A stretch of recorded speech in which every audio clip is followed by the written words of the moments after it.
Hello viewers of Sounding Board, and tonight we're going to look at Star Wars. Do you think anything special? They used to be called Collector's Edition, but I guess now they're called the Fully Posable. Empire Strikes Back Imperial Officer. Yeah, there's nothing special about them now anymore. Other than the fact this is a Hasbro product, not a Kenner product anymore. Because they're put on the G.I. Joe body, technically. So, let's open up the Imperial Officer. There's the back of his box.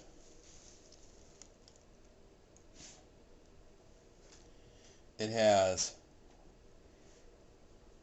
all his information, his bio, and what an Imperial Officer has, since he's the Star Wars The Empire Strikes Back version. So let's open him up.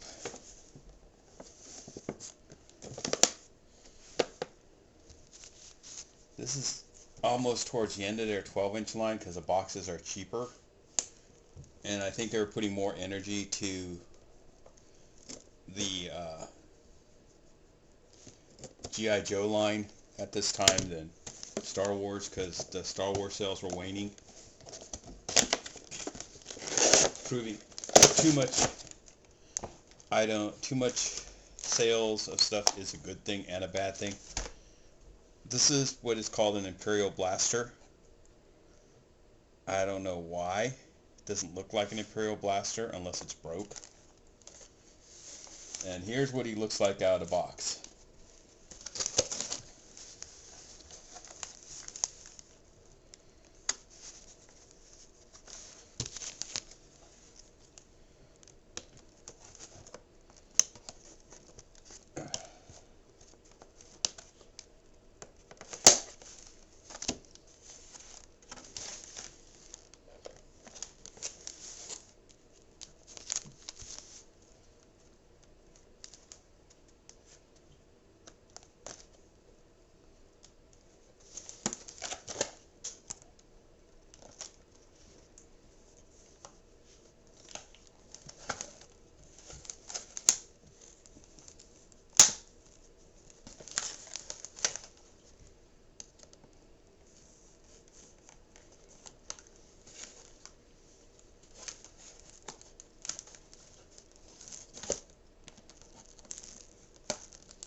That was my dog. She was trying to jump on the chair.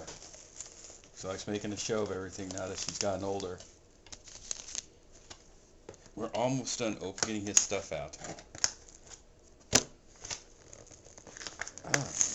They made this hat hard to get out.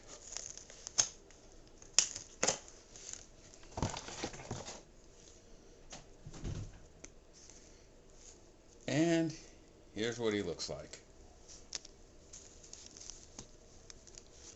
He kind of looks like a goof, kind of like a character from, more like someone from Monty Python, because these are all British guys. You'd say you could use American actors, but a lot of them were British at that time. So most of these guys probably did double duty in James Bond films as well. And there's what he looks like with his hat on. He actually has the really nice body that G.I. Joe had before they gave the full splayed fingers. But he does have the gun finger, so he can hold the gun like he's really holding a gun.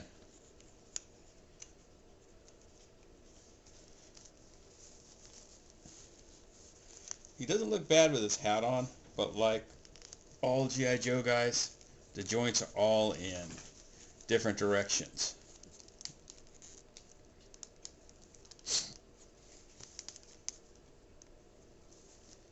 I can see why this figure is also stripped down and put on other bodies, because it's really hard to take this guy seriously. And if he's going to have an Imperial weapon, they should have given him a Stormtrooper gun, because I don't remember ever seeing this gun in Star Wars used.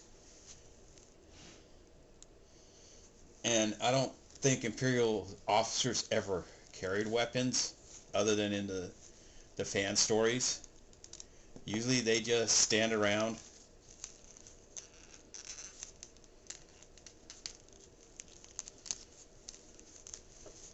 like that, going,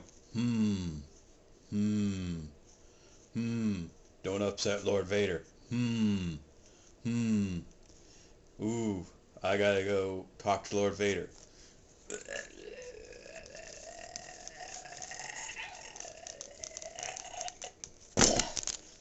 And that's pretty much all these guys did.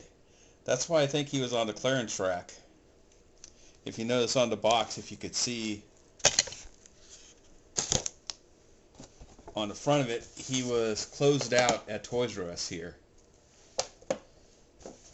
Because no one wanted him. You know, when you're in a lot with Jango Fett, Zuckuss, Dengar, and then you got him. He's just going to pile up on the shelf because he has little to no play. You never really see these guys do anything. And in a child's mind, they're going, why did you give me this? This guy sucks. He doesn't even have a name and he looks like a goofball. Why do I look like a goofball? Mommy made me that way and Daddy. That's right, I want to destroy the universe.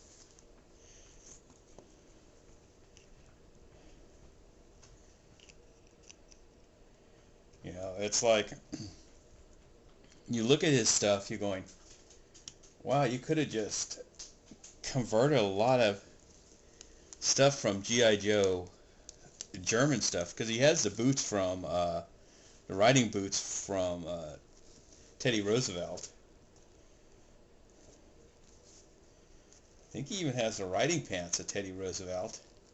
The shirt's new, the belt's new, the hat's new, and then the body's just a G.I. Joe body.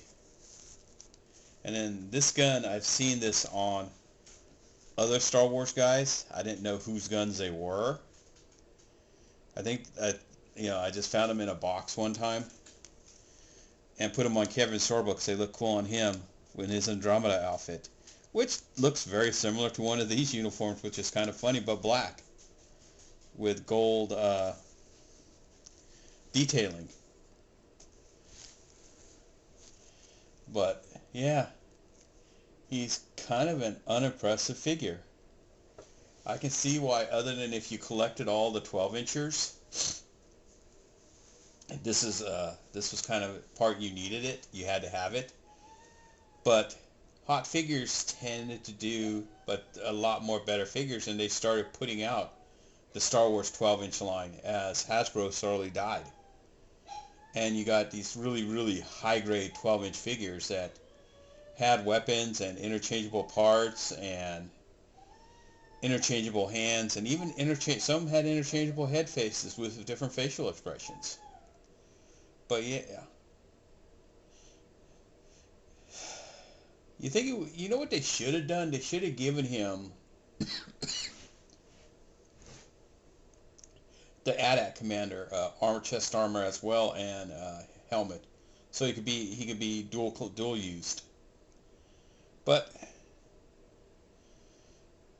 this is a dead toy line now, so it doesn't really matter what I think, other than he's really a weak figure, and I can see why even on the secondary market they don't have much value.